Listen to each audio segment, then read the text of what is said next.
ოფიციალურადაც დადასტურდა, რომ განათლების ხარისხის განვითარების ეროვნულმა ცენტრმა ევროპული ორგანიზაციის წევრობა დაკარგა. საუბარია უმაღლესი განათლების ხარისხის უზრუნველყოფის ასოციაციაზე. მიზეზი გახდა ის, რომ უცხოელ ექსპერტთა შეფასებით განათლების სამინისტროს სიპი პოლიტიკური გავლენისგან თავისუფალი არაა და ხარისხის უზრუნველყოფის სისტემა უნივერსიტეტებზე პოლიტიკური ზეწოლის მექანიზმად გამოიყენება. განათლების სამინისტროს უწყებაში ამ თემაზე პრესკონფერენცია გაიმართა. დეტალებით ნუცა ბახუტაშვილი აგრძელებს საუბარს ფორმულას პირდაპირ ეთერში.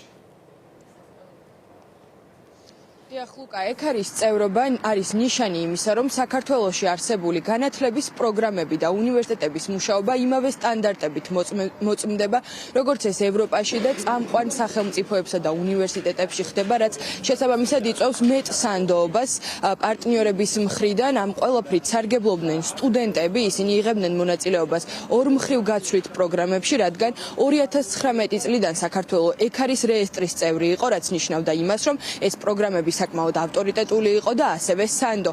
ექსპერტები ფიქრობენ, რომ ამ რეესტრის წევრობის შეჩერება მნიშვნელოვან რეპუტაციულ ზიანს მიაყენებს ქართულ განათლების სისტემას, თუმცა საწინააღმდეგო მოსაზრება აქვთ განათლების სამინისტროს სიპში, სადაც როგორც უკვე აღნიშნეთ, დღეს ბრიფინგი გაიმართა. ამ ბრიფინგზე ახსენეს, რომ ეს გადაწყვეტილება არ არის მართლზომიერი, ისინი მუშაობენ მუდამ ხარვეზების გამოსწორებაზე. თუმცა 2019 წლიდან დღემდე პრობლემა იყო ეკარის რეესტრის მოთხოვნა იყო, რომ ეს სიპი ყოფილიყო პოლიტიკური გავლენებისაგან თავისუფალი, ასევე პრობლემური იყო აკრედიტაციისა და ავტორიზაციის საბჭოს მუშაობა, რომელსაც ამ დრომდე საქართველოს ეგრეთ წოდებული პრემიერი ირაკლი კობახიძე ამტკიცებს.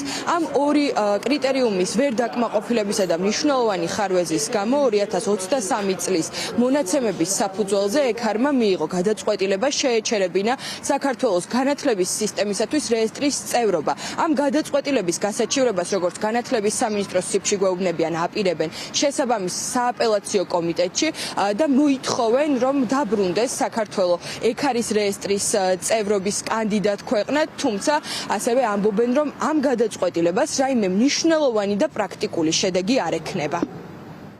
რა თქმა უნდა, გადაწყვეტილება არ არის სასიამოვნო ამ ორგანიზაციისთვის და ხარისხის უზრუნველყოფის პროცესში ჩართული ადამიანებისთვის.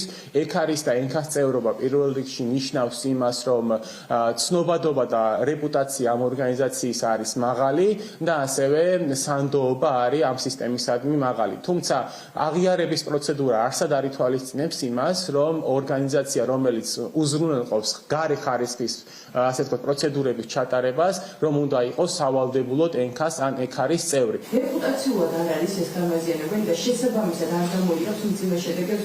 ეკარის გადაწყვეტილება, რა თქმა უნდა, ძალიან სამწუხაროა ჩვენი ორგანიზაციისთვის და ამიტომ ვაპირებთ, რომ გავასაჩივროთ. ჩვენი ერთ-ერთი მთავარი არგუმენტი გასაჩივრების ფარგლებში არის, რომ გადაწყვეტილება შესაძლოა არ იყოს პროპორციული იმ რეკომენდაციების ან არეკომენდაციებით მათ ჩვენ მოგცეს და ამიტომ ამ ნაწილში ვითხოვთ, რომ გადაიხედოს ეკარის აღნიშნული გადაწყვეტილება. პრაქტიკული შედეგი ამის პირველ რიგში არის უმაღლესი განათლების სისტემის მიმართ და მისი რეპუტაციის მნიშვნელოვანი შელახვა, რაც მნიშვნელოვნად აისახება როგორც საერთაშორისო სტუდენტების მოზიდვაზე, ასევე საერთაშორისო თანამშრომლობებზე და თითოეულ ჩვენგანზე, იმიტომ რომ როდესაც ჩვენ ვეძებთ პარტნიორებს სხვადასხვა სამეცნიერო თუ საგანმანათლებლო პროექტებისთვის, მათთვის მნიშვნელოვანია, რომ იმ ქვეყანასთან, რომელთანაც ისინი თანამშრომლობდნენ, უფრო მაღალი რეპუტაციის მქონე იყოს ეს ქვეყანა. ამის დაკარგვა, რა თქმა უნდა, შეამცირებს თანამშრომლობების რაოდენობას, რასაც ეფუძნება ხოლმე სწორედ ეს გაცვლითი პროგრამები. და ასევე ჩვენი სტუდენტების წასვლასთან დაკავშირებით, აი დიპლომებზეც რომ ავხსნათ, ეს ნიშნავს იმას, რომ ეკარის წევრობის პირობებში თითქმის ავტომატურად ხდებოდა საქართველოს ნებისმიერ უნივერსიტეტში მიღებული განათლების და კრედიტების აღიარება, მაშინ როდესაც ეკარის წევრობამდე ძალიან ბევრი პრობლემა იქნებოდა, განსაკუთრებით კერძო უნივერსიტეტების სტუდენტების განათლების აღიარებასთან დაკავშირებით. ეკარის რეესტრის წევრობის გაუქმება მნიშვნელოვანი დარტყმა იქნება ქართული განათლების სისტემისათვის, მნიშვნელოვნად შეიზღუდება ის პროგრამები და საერთაშორისო პროექტები, რომელშიც აქამდე მონაწილეობას იღებდნენ ქართველი სტუდენტები.